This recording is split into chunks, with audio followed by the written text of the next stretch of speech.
Veamos juntos en esta noche el primer capítulo de Romanos. Esta noche vamos a examinar el capítulo 1, versículo 18. Y yo creo que conforme examinamos este versículo tan crítico, encontramos la clave que abre el Evangelio, el punto inicial del evangelismo. Ahora, el apóstol Pablo ha anunciado su tema en los versículos 16 y 17, como vimos la semana pasada. Él dice, no me avergüenzo del Evangelio de Cristo. Y ese realmente es su tema. Él lo llamó el Evangelio de Dios en el versículo 1, porque Dios es su fuente, y el Evangelio de Cristo en el versículo 16, porque Cristo es su culminación. Y él dice que él no está avergonzado del Evangelio de Cristo porque es poder de Dios para salvación a todo aquel que cree, al judío primeramente y también al griego. Porque en él la justicia de Dios es revelada de fe y para fe, como está escrito, el justo por la fe vivirá. Vimos que esa fue en forma condensada el tesis o el tema de la epístola entera a los romanos. Y ahora, conforme él avanza al versículo 18, él comienza a desarrollar en gran detalle la sustancia de ese tema. Ayudarle al lector cristiano a entender el significado de la plenitud del Evangelio de Cristo. Y todo comienza en el versículo 18 con esta afirmación. Porque la ira de Dios se revela desde el cielo contra toda impiedad e injusticia de los hombres que detienen con injusticia la verdad. El mensaje del Evangelio comienza con una afirmación acerca de la ira de Dios. Francamente, eso se opone de manera absoluta a la mayoría de nuestras técnicas evangelísticas. La mayoría de nuestro evangelismo contemporáneo, de manera deliberada, evita ese tema. Hablamos de amor, y hablamos de felicidad, y hablamos de la vida abundante, y hablamos del perdón, y hablamos de gozo, hablamos de paz, y le ofrecemos a la gente todas esas cosas y les preguntamos si no les gustaría tener todas esas cosas, pero realmente rara vez hablamos de juicio. Y me pregunto si en todas las ocasiones en las que usted ha presentado el Evangelio a alguien, ¿cuántas veces usted lo presentó al decir, por cierto, ¿sabías que la ira de Dios se revela contra tu impiedad? Supongo que Dale Carnegie inclusive ha afectado nuestras presentaciones del Evangelio. Estamos con tal prisa de ganar amigos e influenciar a la gente que algunas veces hacemos a un lado el punto inicial. Desde la perspectiva de Pablo, el temor se convierte en la primera presión aplicada a los hombres malos. Hazle saber de la ira de Dios. Ahora hay que admitir que la ira de Dios es un tema difícil, y no estoy aquí para decirle a usted que es uno fácil. A mí mismo me parece muy difícil comenzar a hablarle a la gente de Cristo en este punto. Sin embargo, es el comienzo del Evangelio y la preparación apropiada para el anuncio de la gracia. ¿Cómo es que la gente puede entender algo del amor si no entienden el odio de Dios? ¿Cómo pueden entender algo de la gracia si no entienden algo de su ley? ¿Cómo pueden entender el perdón si no entienden la paga del pecado? Los hombres no pueden entender, no pueden buscar la gracia y la salvación a menos de que sean afectados por el terror de la ira de Dios que está sobre ellos. A menos de que los hombres perciban que están en un peligro serio, no hay presión aplicada a ellos para cambiar. Ahora, algunas veces cuando usted habla de que Dios es un Dios de ira, ciertas personas se molestan y no entienden cómo Dios puede ser un Dios de enojo y cómo Dios puede ser un Dios de ira y Dios puede ser un Dios de furia, un Dios de terror. Pero eso es porque no entienden a Dios. Veamos si podemos ayudarnos a tener un entendimiento más profundo de su ira y tener una perspectiva correcta en referencia a sus otros atributos. Los atributos de Dios están equilibrados en su perfección divina y están equilibrados de manera perfecta. Si Dios no tuviera ira y Dios no tuviera enojo, entonces Él no sería Dios. Dios es perfecto en amor, por un lado, e igualmente Él es perfecto en odio, por otro lado. Así como Él ama de manera total, así Él odia de manera total. Así como su amor es puro, así también su odio es puro. De Cristo dice en Hebreos 1:9, tú has amado la justicia y aborrecido la iniquidad. Y ahí está ese equilibrio perfecto en la naturaleza de Dios. Como mencioné, una de las tragedias del cristianismo en nuestra época es no predicar el odio de Dios, el juicio de Dios. Somos tan dulces, somos tan sentimentales, somos en cierta manera sentimentales en nuestro cristianismo. ¿Cuándo fue la última vez que usted oyó una nueva canción de la ira de Dios? ¿Ha oído usted una últimamente? Yo no. Simplemente para probar un punto en mi propia mente, tengo un salterio antiguo, un himnario antiguo del final del siglo XIX, y lo saqué de la repisa y comencé a revisar el himnario. Encontré un himno tras himno tras himno de la ira de Dios, del enojo de Dios, de la venganza de Dios, del juicio de Dios. Himnos que se oían muy parecidos a los salmos imprecatorios, en los que el salmista está pidiéndole a Dios a que descienda y condene a sus enemigos. La gente ya no escribe himnos así. La gente no exalta la ira de Dios. No queremos hablar de eso en nuestra estrategia tipo de la Avenida Madison al presentar el mensaje. Pero nunca entenderemos en absoluto la realidad profunda del amor de Dios hasta que comprendamos su odio. Tiene que haber una delineación muy clara de lo que es que aquello que Dios odia. Y podré añadir a eso que eso no quiere decir que Dios no ama, pero quiere decir que usted nunca entenderá cuán grande es su amor, a menos de que usted sepa cuán grande es su odio. Digo, si usted entiende que Dios odia el pecado con tanta profundidad, entonces a usted le parecerá aún más sorprendente que Él pueda amar a pecadores.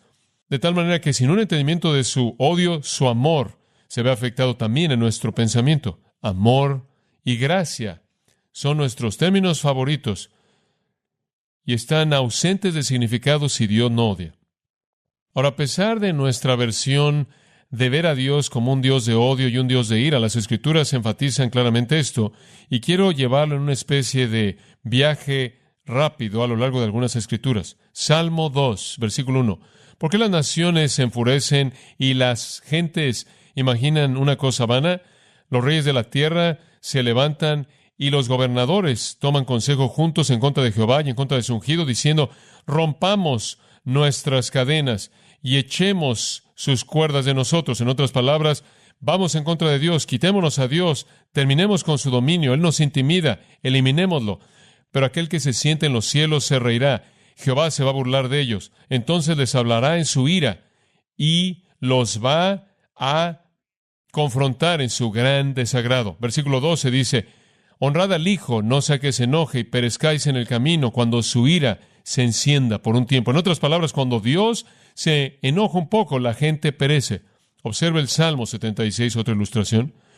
Esto está reflexionando en el juicio de Dios sobre el ejército egipcio. Dice en el Salmo 76, versículo 6, a tu reprensión, oh Dios de Jacob, tanto el carro como el caballo fueron arrojados a un sueño profundo.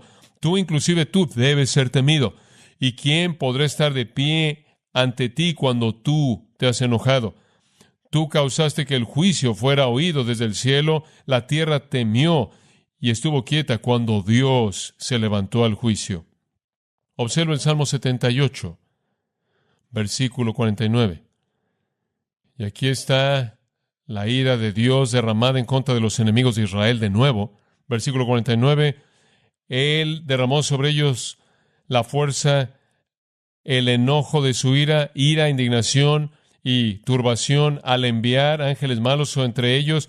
Él dio camino a su enojo. Él no libró su alma de la muerte, sino que entregó sus vidas a la pestilencia y mató a todos los primogénitos en Egipto, el más fuerte de sus fuertes en los tabernáculos de Cam. Dios estuvo enojado, Dios fue feroz, Dios tuvo ira, Dios tuvo indignación y Dios trajo problemas, muy severo. Salmo 97 dice, y esto habla del hombre, conforme está ante un Dios santo, porque somos consumidos por tu enojo y por tu ira somos turbados. Versículo 11. ¿Quién conoce el poder de tu enojo? Inclusive, conforme a tu temor, así es tu ira. Este es el himnario de Israel. Y me apresuraré a añadir que tenían himnos acerca de la ira de Dios. Era una parte de la naturaleza de Dios por igual. Los profetas hablaron con frecuencia de la ira de Dios, del juicio de Dios.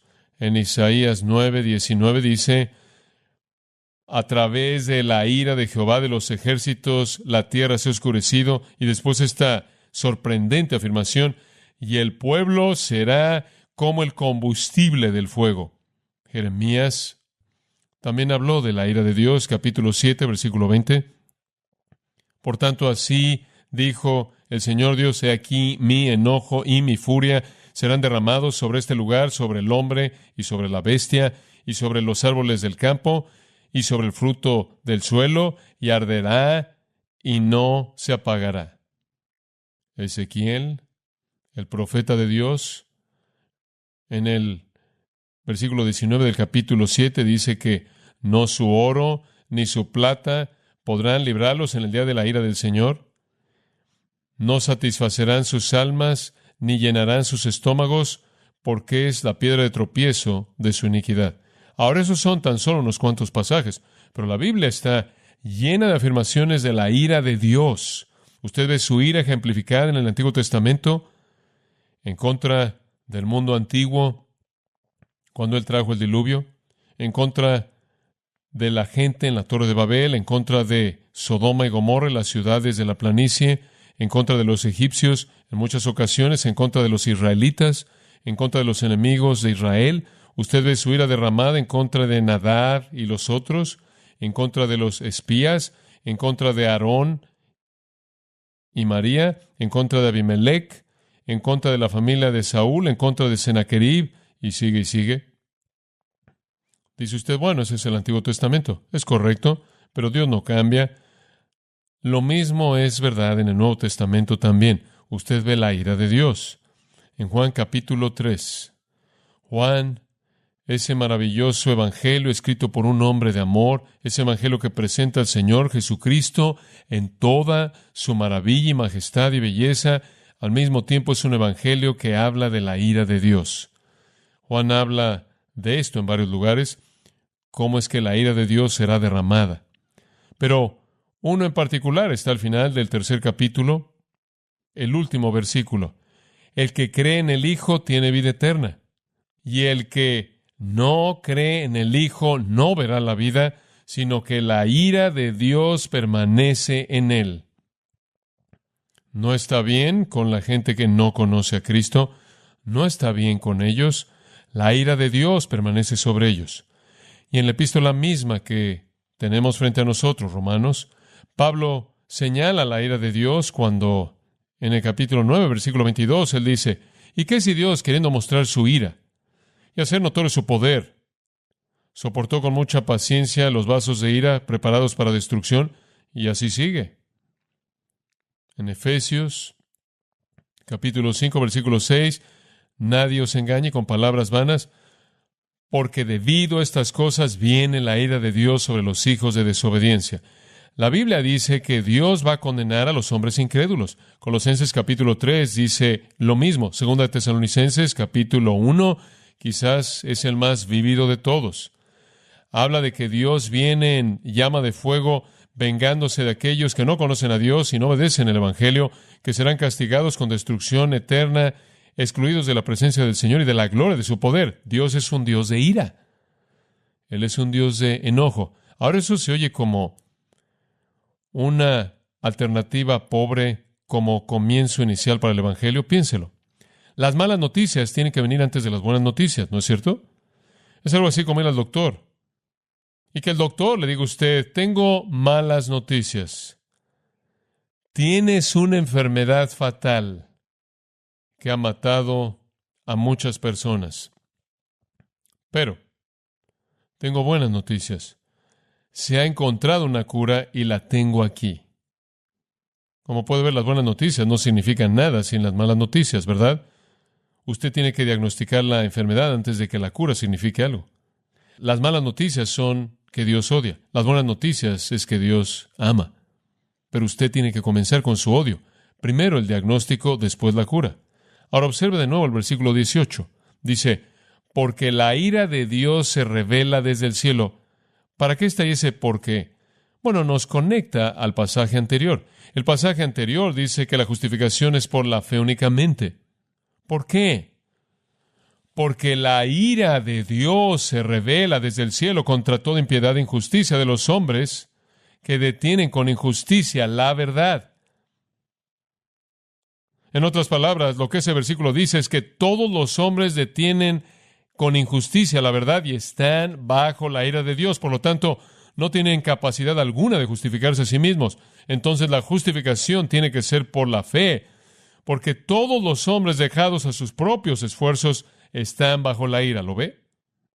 La justificación es por la fe. Tiene que ser, no puede ser por obras, porque por obras todos los hombres están bajo ira.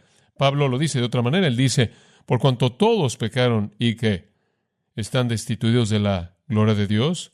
En Efesios 2 dice, y a vosotros que estabais muertos en vuestros delitos y pecados. Así es con todo el mundo.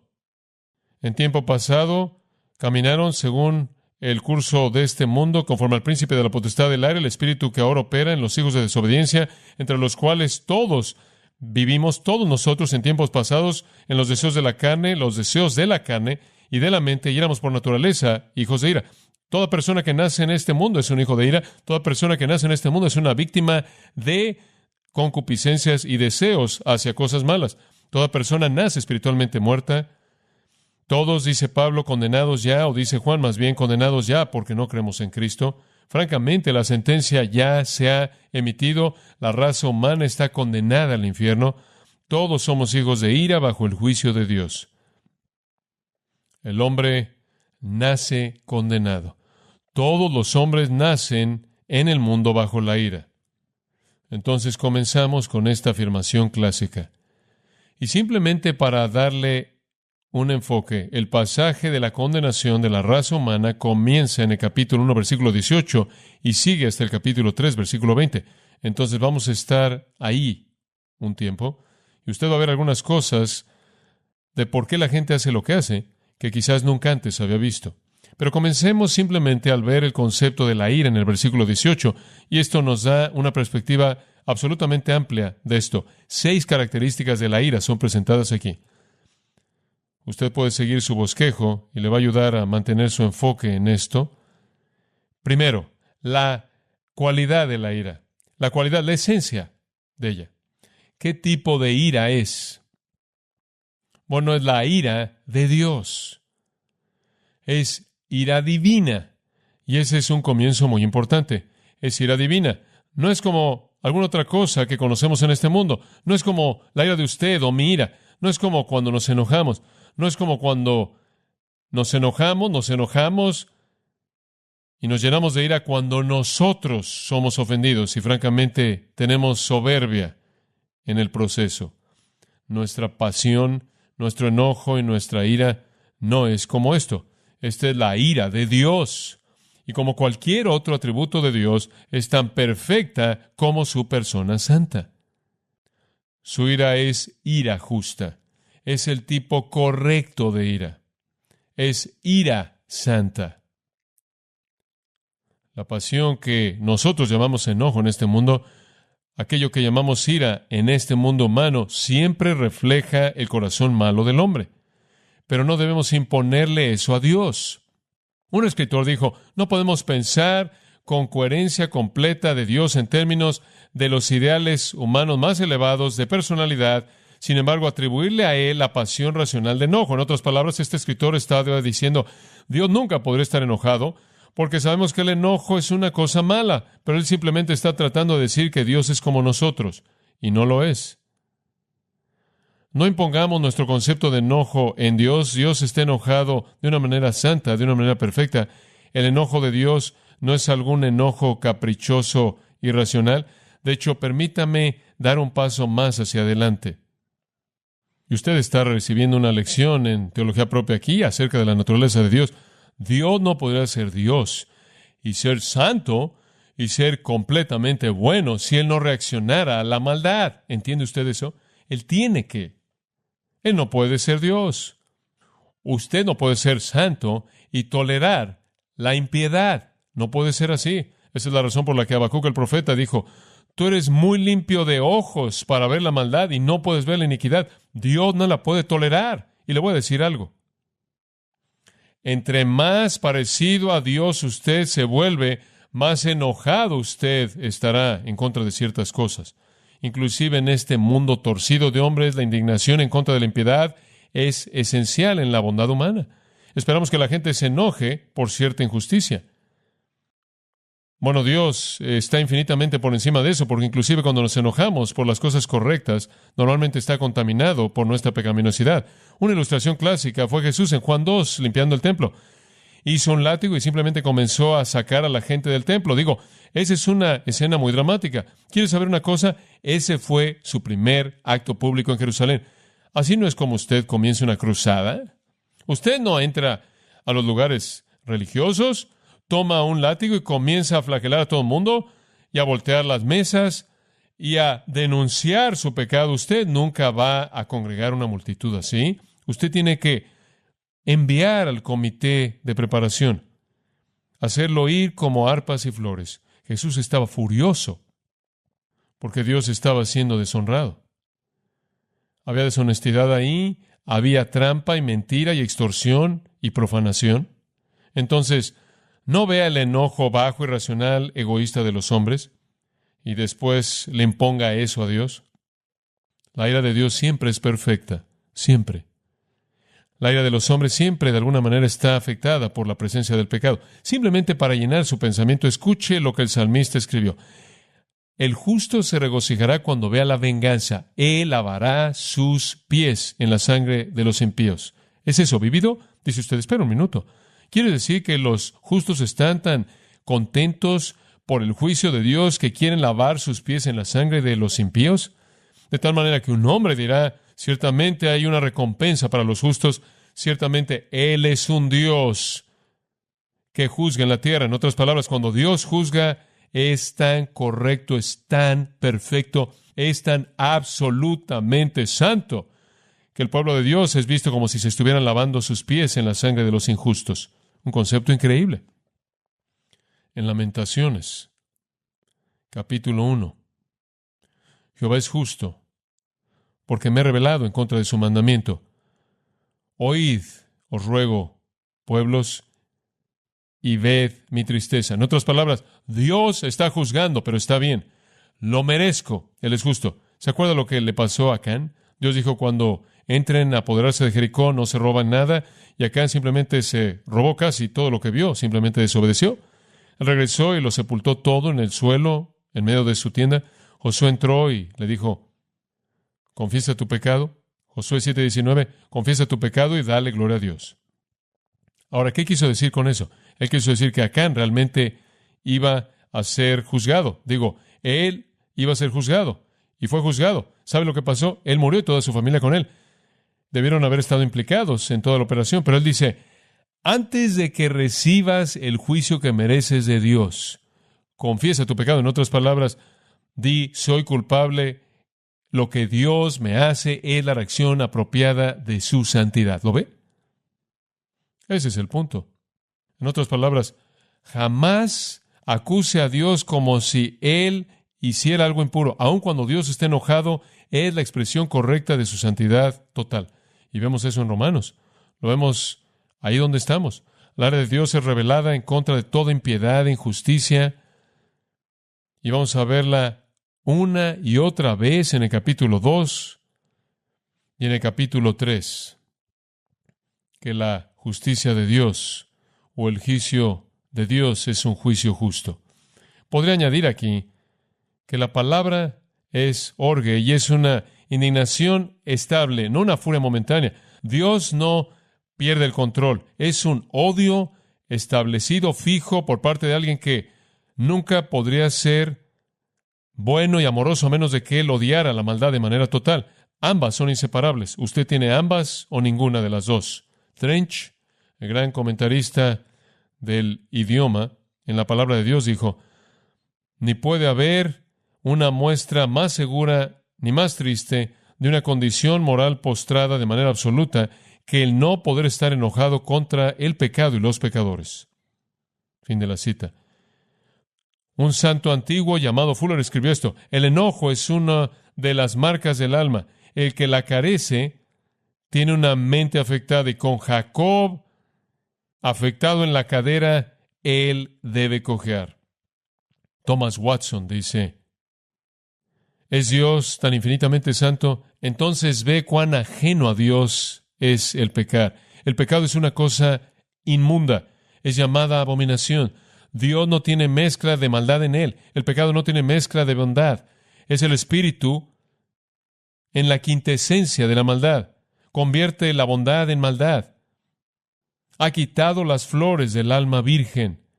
La ha hecho roja con culpabilidad y negra de suciedad. Es llamada la cosa maldita. No es sorprendente, por lo tanto, que Dios odie el pecado. Él tiene razón. Entonces, la cualidad de la ira es que es una ira de Dios y es diferente de cualquier otro tipo. En segundo lugar, el tiempo de la ira. Observe lo que dice: porque la ira de Dios se manifiesta. Se manifiesta. ¿Qué quiere decir con que se manifiesta? Literalmente está siendo constantemente revelada. ¿Cuándo es el tiempo de la ira de Dios? Constantemente está siendo revelada. La ira de Dios constantemente está siendo manifiesta. El verbo apocalipto, del cual obtenemos apocalipsis o apocalipsis, significa descubrir, traer a la luz, dar a conocer, hacer manifiesto. La ira de Dios siempre está siendo dada a conocer. Es visible a toda la historia humana. Fue revelada en el huerto, ¿no es cierto? Cuando Adán y Eva pecaron, inmediatamente la sentencia de muerte fue emitida, la tierra fue maldecida y fueron expulsados del paraíso, y el mundo tuvo una gran lección inicial del hecho de que Dios odia el pecado. Fue revelada en el diluvio, cuando Dios ahogó a la raza humana, excepto por 8 almas fieles. Fue revelada en el ahogar al ejército de Faraón. Fue revelada en la destrucción de Sodoma y Gomorra por fuego del cielo. Fue revelada en la maldición de la ley sobre todo transgresor. Fue revelada en la institución del sistema sacrificial y todos los servicios de la ley mosaica. De hecho, la creación entera gime y sufre dolores bajo el juicio de Dios, esperando la redención. ¿Sabe usted que inclusive las leyes de los hombres hechas en contra de los malhechores revelan la ira de Dios? Porque todas las leyes están basadas en la mente de Dios. Nadie puede decir que es ignorante, porque la ira de Dios ha sido revelada a lo largo de la historia humana. Y sobre todo, yo creo que la demostración más grande de la ira de Dios jamás dada fue dada en la cruz del Calvario. Dios odia con tal profundidad el pecado que Él de hecho permitió que su propio Hijo fuera matado. La manifestación más grande de la ira de Dios. Él derramó su furia sobre su propio Hijo amado. Él no la contuvo inclusive de su propio Hijo. Así odió el pecado. Jeffrey Wilson, el comentarista británico, escribe: Dios no es un espectador apático de acontecimientos mundiales. Él está activo de manera dinámica en los asuntos humanos. La convicción de pecado constantemente es puntualizada por el juicio divino. Y el juicio en la cruz resume toda la historia del mundo. Entonces, ¿cuál es el tiempo de la ira de Dios? Constantemente está siendo revelado, todo el tiempo. Cada vez que usted se voltea, usted lo ve. La gente vive y muere. Las naciones se levantan y caen. Dios juzga el pecado. Usted se dice a sí mismo, como me dije a mí mismo en este punto en mi estudio: pero ahora espera un minuto. Hay algunas personas que parecen en cierta manera prosperar a pesar de esto, ¿verdad? Hay algunas personas impías que parecen estar muy bien. Y usted se hace la pregunta: ¿cómo pueden vivir y salirse con esto? ¿Por qué Dios les deja vivir vidas tan miserables, disipadas, viles de pecado?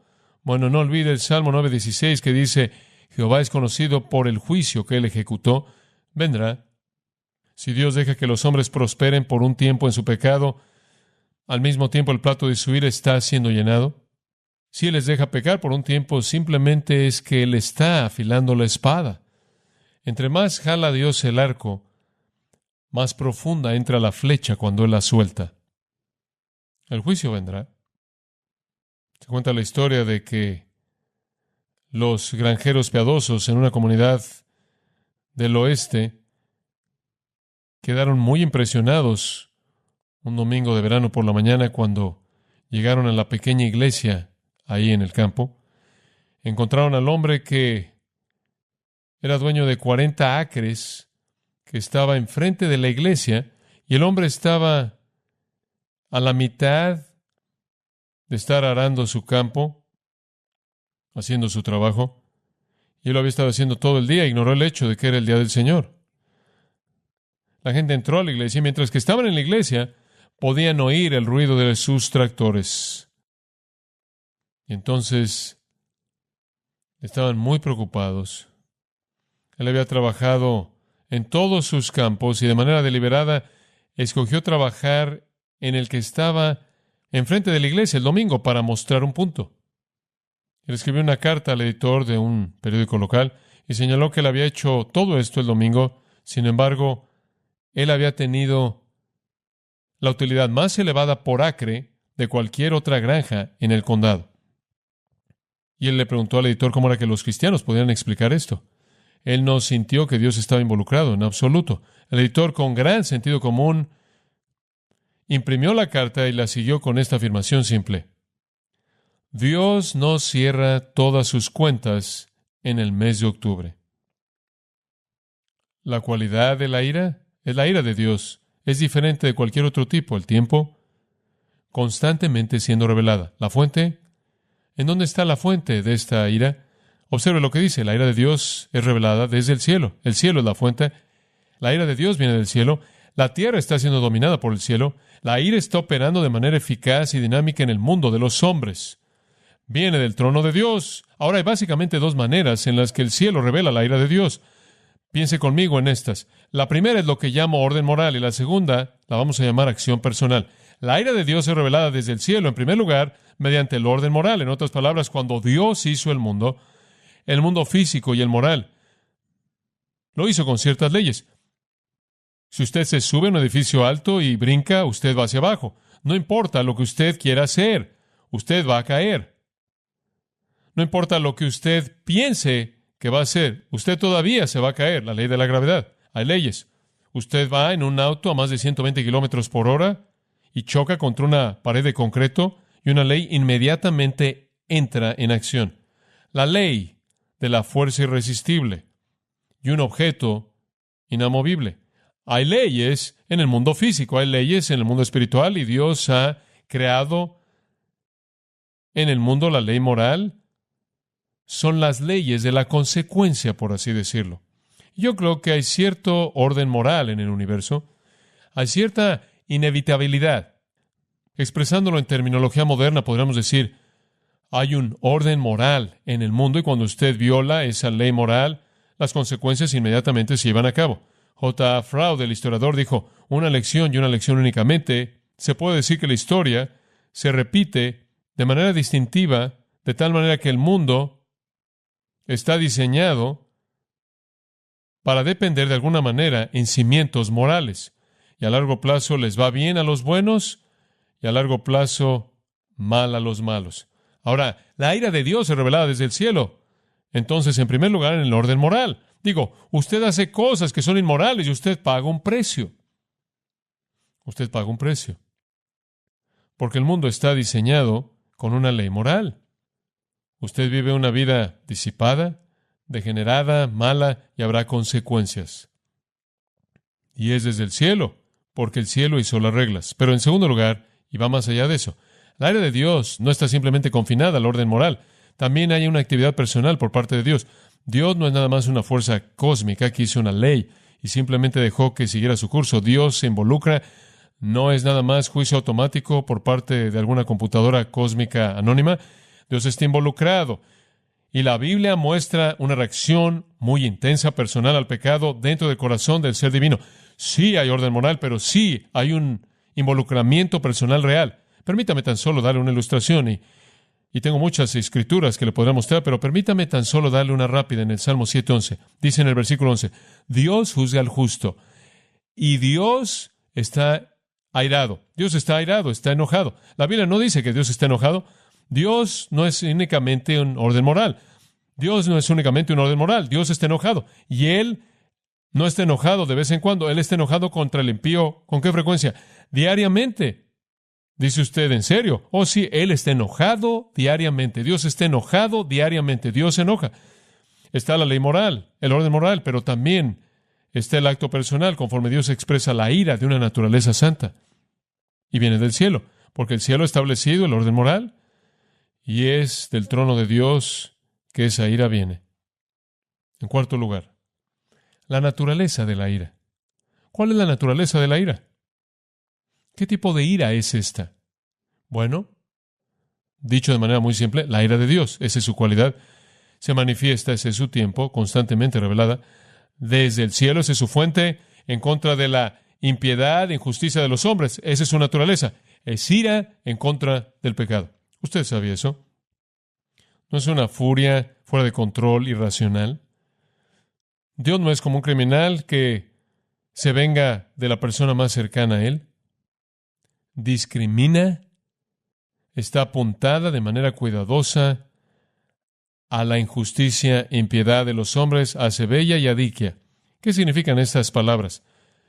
Impiedad e injusticia. La primera palabra, aunque realmente se solapan y usted podría llamarlos sinónimos en el sentido más puro, él simplemente está usando dos palabras para mostrar que Dios está enojado por el pecado. Pero hay algunos matices de significado que creo que son interesantes.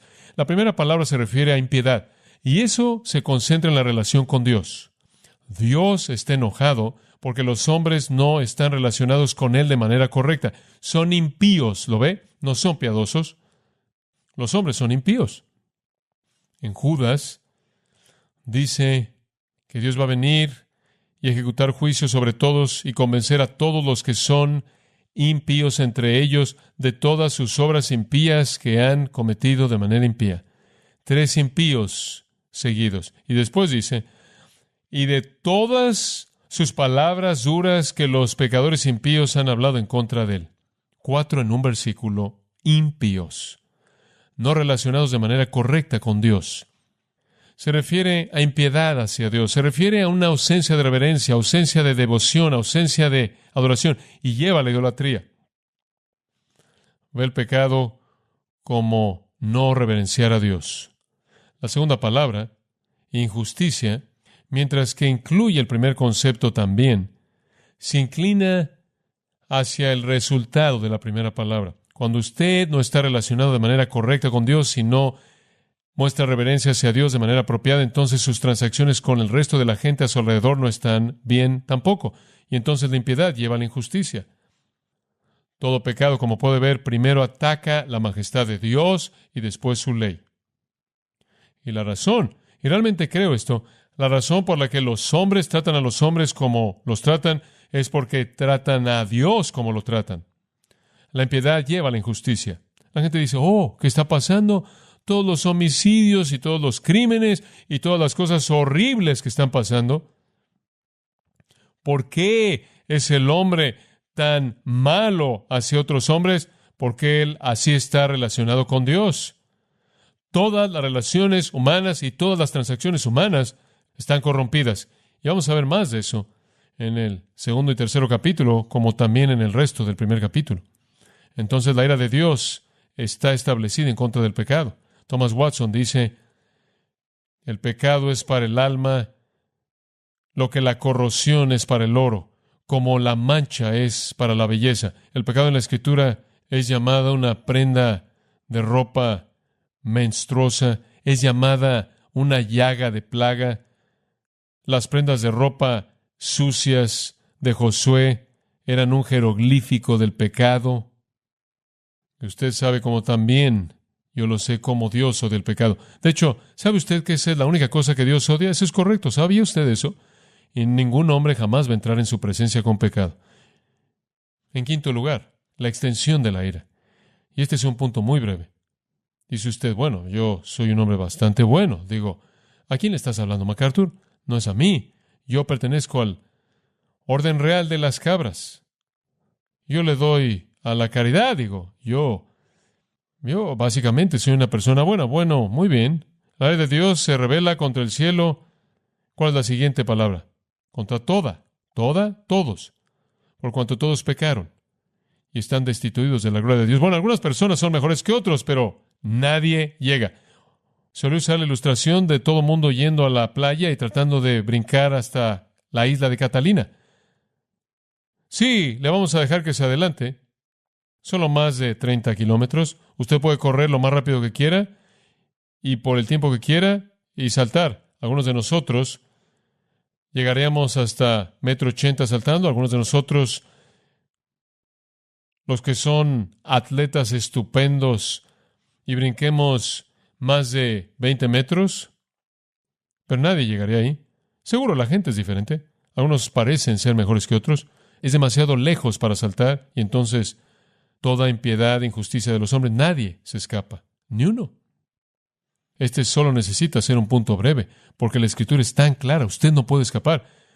Le voy a leer a usted algo, no necesita pasar ahí, simplemente escúchelo. Ezequiel 17:15, hablando de Sedequías, quien hizo un pacto con Dios y después decidió violarlo y buscó a Egipto para que le ayudara cuando lo único que realmente necesitaba era Dios. Y esta fue su promesa. Pero él se rebeló en contra de él al enviar sus embajadores a Egipto para que le dieran caballos y muchas personas. En otras palabras, en lugar de confiar en Dios, él decidió que necesitaba la ayuda de Egipto. Y después dice, ahora debido a que él hizo eso, ¿prosperará? ¿Escapará? ¿Quebrantará el pacto y será librado? Ahora escuche esto. Mientras yo viva, dijo Jehová Dios, ciertamente en el lugar en donde el rey mora, quien lo hizo rey, cuyo juramento él menospreció y cuyo pacto él quebrantó, inclusive con él en medio de Babilonia, él morirá. Él no escapará. ¿Escapará él? Mientras yo vivo, la respuesta es no. No me importa quién sea usted. El rastro más tenue de impiedad e injusticia lo coloca usted bajo la ira de Dios. ¿Y escapará usted? No. No. Es inescapable. Finalmente, hemos visto la cualidad de la ira, el tiempo de la ira, la fuente de la ira, la naturaleza de la ira, la extensión de la ira y ahora la causa de la ira. Dice usted, ¿cómo es que Dios puede hacer que todas estas pobres personas sean responsables? Digo, yo nací en una familia pecaminosa. ¿Qué sé yo? A usted le sorprendería lo que usted sabe al final del versículo 18.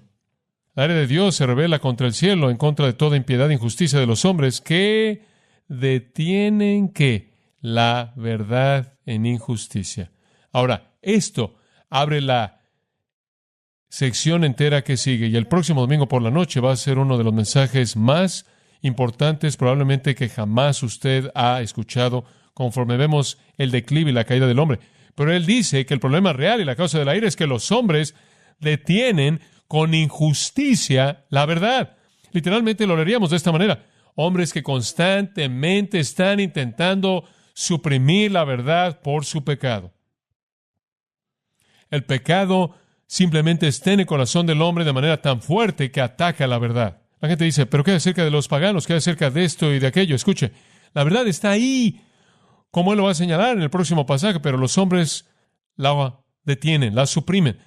El pecado siempre ataca la verdad. La verdad fundamental de Dios y su palabra es atacada. Siempre hay una intención por suprimirla, por sepultarla, por quitarla. Es la esencia del pecado, no obstante, que la intención siempre es fútil. Y los hombres viven con culpabilidad a pesar de su intento. El conocimiento de Dios está por todos lados. Y si el conocimiento de Dios, escuche, que yo creo está disponible a todo ser humano sobre la tierra, no me importa cuán oscuro sea el individuo o cuán remoto esté, creo que el conocimiento de Dios está disponible y sí lleva a cabo su obra legítima y el hombre permite que lleve a cabo esa obra legítima, va a evitar que un hombre entre a los excesos del pecado y lleve a ese hombre a Dios. Pero los hombres lo detienen. Aman las tinieblas más que ¿qué? La luz. ¿Por qué? Porque sus obras son malas. El necio siempre está diciendo, no hay Dios. ¿Y por qué dice eso?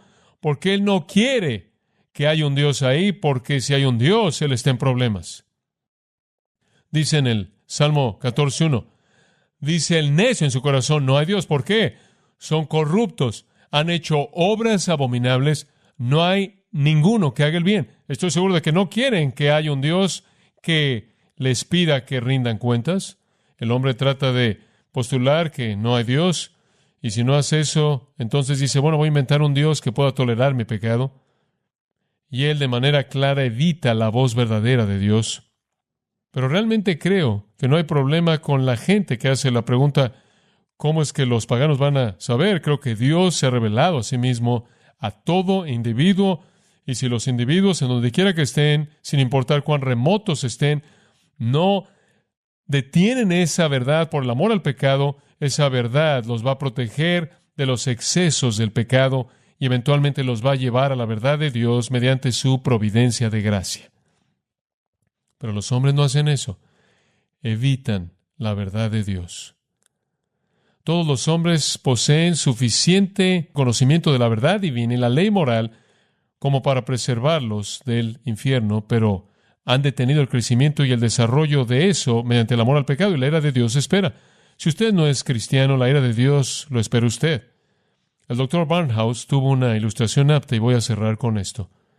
Él dijo, la ira de Dios es como mucha agua que está contenida por el dique de una presa.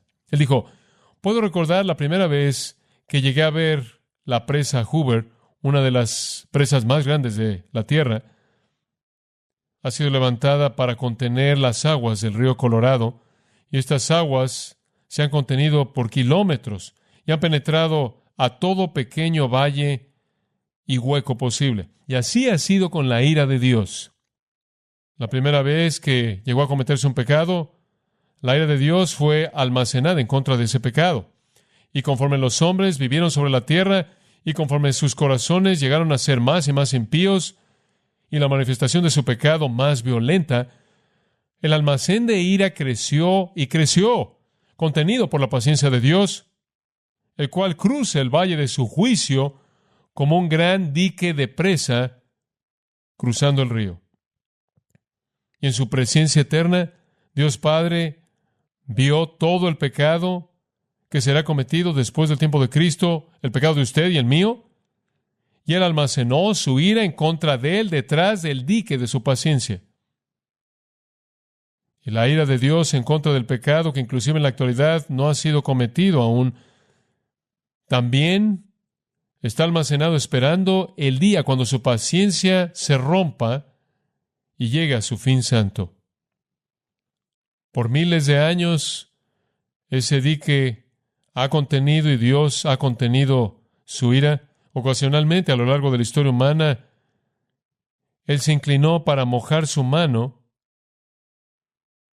y dejar caer unas cuantas gotas de ira en alguna explosión viciosa de rebelión, pero en la mayoría de los casos Dios parece que ha pasado por alto los pecados del hombre en los siglos previos a la cruz.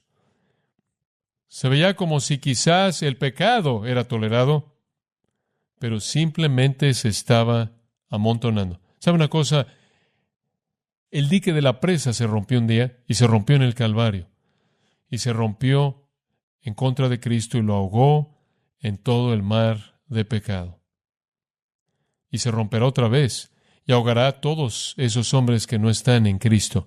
Cristo llevó el juicio para aquellos que creen.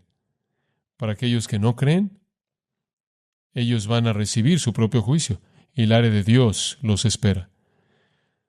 Porque ellos detienen la verdad, sin importar lo que digan, pero la detienen y la suprimen debido a su pecado. Ahora escuche, ahí es en donde el Evangelio comienza. Pero recuerde, hay buenas noticias, y las buenas noticias son que Cristo ha recibido la furia completa de la ira de Dios si usted acepta su sustitución de gracia por usted. Padre, estamos agradecidos en esta noche porque hemos podido ver este tema duro, lleno de temor, sin embargo tan importante. Es fácil para nosotros endurecernos. Ayúdanos a hacer como si esta fuera la primera vez en la que jamás oímos esto, para correr, para advertir a hombres y mujeres jóvenes de la ira venidera. Que nadie se vaya de este lugar en esta noche bajo juicio, condenación, sino que acepten la provisión de gracia de Cristo quien recibió esa presa almacenada de furia en la cruz del Calvario, y que ellos suban a esa isla de seguridad, para que cuando el dique se vuelva a romper en el juicio del gran trono blanco, ya hayan entrado al paraíso preparado para ellos, mientras que sus cabezas están inclinadas.